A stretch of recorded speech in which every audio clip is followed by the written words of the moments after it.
அனைவருக்கும் வணக்கம். 51 ஸ்ரீ சக்தி பீடங்களை பற்றி இன்று பார்க்கலாம். முன்னொரு காலத்தில் பார்வதி தேவியின் தந்தையான தக்ஷன், அதாவது தக்ஷ பிரஜாபதி என்று சொல்வார்கள், ஒரு யாகம் செய்தான். அந்த யாகத்துக்கு தன் மருமகனான சிவபெருமானை அழைக்கவில்லை. அதனால் சிவபெருமான் மனம் வருந்தினார். அதை கண்டு பார்வதி தேவியான சதி தேவியும் மிகவும் வருத்தப்பட்டாள். ஆகவே தன் தந்தையிடம் சென்று தக்ஷனிடம் சென்று நியாயம் கேட்டாள்.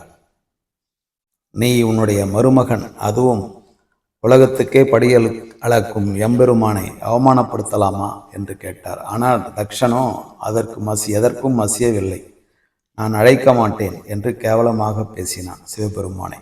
ஆகவே அந்த அவமானம் தாங்காமல் பார்வதி தேவியாகிய சதிதேவி அங்கே நடந்து கொண்டிருந்த யாக தீயிலே விழுந்து தீக்குளித்தார். இதை கண்டு சிவபெருமான் மிகவும் மனம் வருந்தி அந்த சதிதேவியின் உடலை தன் தோளிலே சுமந்து பித்து பிடித்தவன் போல் அலைந்து கொண்டிருந்தார். இதன் காரணமாக உலகமெல்லாம் நடுங்கியது. தேவர்களின் வேண்டுகோளுக்கு இணங்க திருமால், அதாவது விஷ்ணு பகவான், உலகின் அமைதிக்காக சதிதேவியின் உடலை சிவபெருமானிடமிருந்து பிரிக்க எண்ணினார். அவர் அந்த சதிதேவியின் உடல் உறுப்புகளை மிகவும் பலமான, எல்லாவற்றையும் அழிக்க வல்ல ஞான உருவமான சுதர்சன சக்கரத்தால் ஒவ்வொன்றாக பிரித்தார். இவ்வாறு இந்த உடல் உறுப்புகள் 51 இடங்களில் விழுந்து அவைகள் சக்தி பீடமாக்கி அருள் பாலிக்கின்றன என்று புராணங்கள் கூறுகின்றன. இந்த 51 என்பது சம்ஸ்கிருதத்தின் 51 எழுத்துக்களை குறிப்பதாகவும் சிலர் கூறுகின்றார்கள். தேவி பாகவதம், கந்த புராணம், மத்ய புராணம், பத்ம புராணம் இவைகளில் 70 முதல் 108 சக்தி பீடங்கள் வரை உள்ளதாக கூறப்பட்டிருக்கிறது. இந்த 51 சக்தி பீடங்களில் இந்தியாவில் 42 இருக்கின்றன. பாகிஸ்தானில் 1, பங்களாதேஷில் 4, நேபாளத்தில் 2, இலங்கையில் 1, திபெத்தில் 1. தமிழ்நாட்டில் 3 இருக்கின்றன. அவை கஞ்சி காமாட்சி, மதுரை மீனாட்சி மற்றும் கன்னியாகுமரி பத்ரகாளி கோயிலின் உள்ளே தனியாக உள்ள சர்வான் அம்மன். இனி இந்த 51 சக்தி பீடங்களை பற்றி பார்ப்போம். எவை எங்கெங்கே இருக்கின்றன என்று பார்ப்போம். கவுஹாத்தியில் இருப்பது காமாக்யா அம்மன். காமகிரி மலையிலே கவுஹாத்தியிலே இருக்கிறது. ஆந்திராவிலே கோதாவரி ரயில் நிலையம் அருகே விஸ்வேசி கோடி தீர்த்தத்திலே இருக்கிறது. ஆந்திராவிலேயே பிரம்மராம்பாள் ஸ்ரீசைலம் மலையிலே அமைந்திருக்கிறது. பத்மாவதி திருச்சானூர், திருப்பதி அலமேலு மங்காபுரத்திலே அமைந்திருக்கிறது. பத்ரகாளி வாரங்கல் காசிப்பேட் அருகில் அமைந்திருக்கிறது.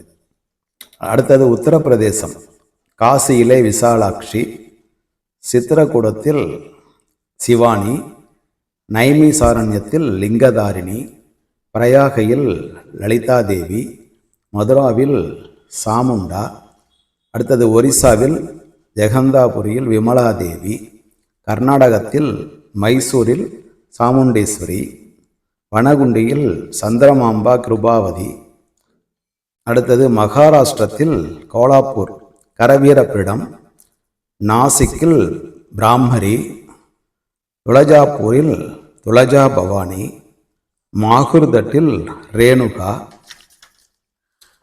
குஜராத்தில் அம்பாஜி, மவுண்ட் அபுவில் இருக்கிறது அம்பாஜி அம்மன். அடுத்தது பாவாகட்டில் இருப்பது மகாகாளி. அடுத்தது பரோடாவில் அர்ஷித்தி. அடுத்தது ஹரியானாவில் குருட்சேத்திரத்தில் சாவித்ரி, ஜம்மு காஷ்மீரில் கந்தர்வஸ்தானத்தில் ஷீரபவானி, குல் கிராமத்தில் குலவாகீஸ்வரி. அடுத்தது வைஷ்ணவி தேவி, ஜம்முவிற்கு 46 மைல் அருகில் வைஷ்ணவி தேவி. அடுத்தது பீகாரில் கனக்பூரில் சீதா, அரளியில் ஜெயதுர்கா, சாசாரத்தில் சோனோக்ஷி, பாட்னாவில் சர்வானந்தகரி, மேற்கு வங்காளத்தில் காளிக்கட்டில் காளி, அலகத்தியில் காளிகா, பிரம்மகிராமத்தில் பகுலா. அடுத்தது மேகாலயாவில் ஷில்லாங்கில் ஜெயந்தி, ராஜஸ்தானில் புஷ்கரில் காயத்ரி, பைராட்டில் அம்பிகா, இமாச்சல பிரதேசம் ஜுவாலாமுகியில் சித்தி, அதே இமாச்சல பிரதேசத்தில் நைனா தேவி. அடுத்தது திரிபுரா மாநிலத்தில் ராதாகிருஷ்ணாபூரில் திரிபுர சுந்தரி, மத்திய பிரதேசத்தில் உஜ்ஜயினியில் ஹரசித்தி தேவி, விந்திய மலையில் விந்தியவாசினி.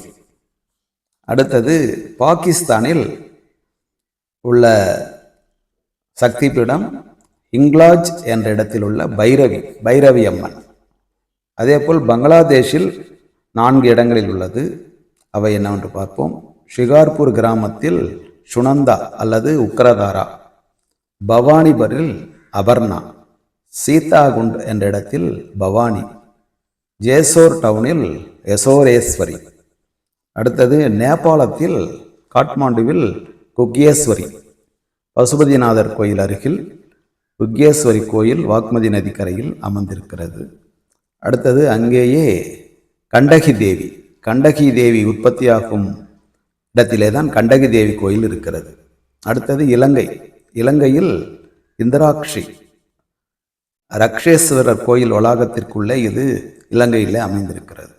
அடுத்தது திபெத்தில் கைலாஸ் என்ற இடத்தில் மானச சரோவர் கரையில் இருப்பதுதான் தாக்ஷாயணி.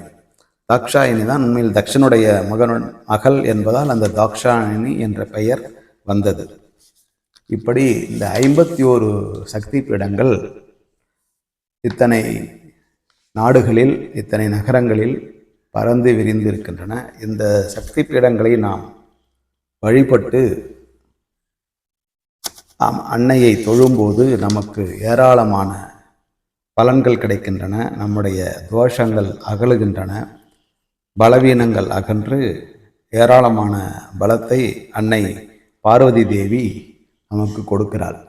ஆகவே நமக்கு அருகாமையில் உள்ள அல்லது எந்தெந்த கோயில்களுக்கு செல்ல முடியுமோ அந்த கோயில்களுக்கு, குறிப்பாக தமிழ்நாட்டில் நமக்கு மிக முக்கியமான 2 இருக்கின்றன. கஞ்சி காமாட்சி, மதுரை மீனாட்சி இருக்கின்றன. கன்னியாகுமரியில் பத்ரகாளி கோயிலுக்கு உள்ளே உள்ளது சர்வான், அதுவும் இந்த 51 சக்தி பீடங்களிலே ஒன்று. காசி விசாலாட்சி நமக்கு மிகவும் பிரபலமான ஒரு கோயில். அதேபோல் மைசூர் சாமுண்டீஸ்வரி, அதுவும் நமக்கு மிகவும் பழக்கமான அருகிலே இருக்கிற கோயில்தான். இப்படி இந்த கோயில்களை வழிபட்டு பலன் பெறுவோம். நன்றி, வணக்கம்.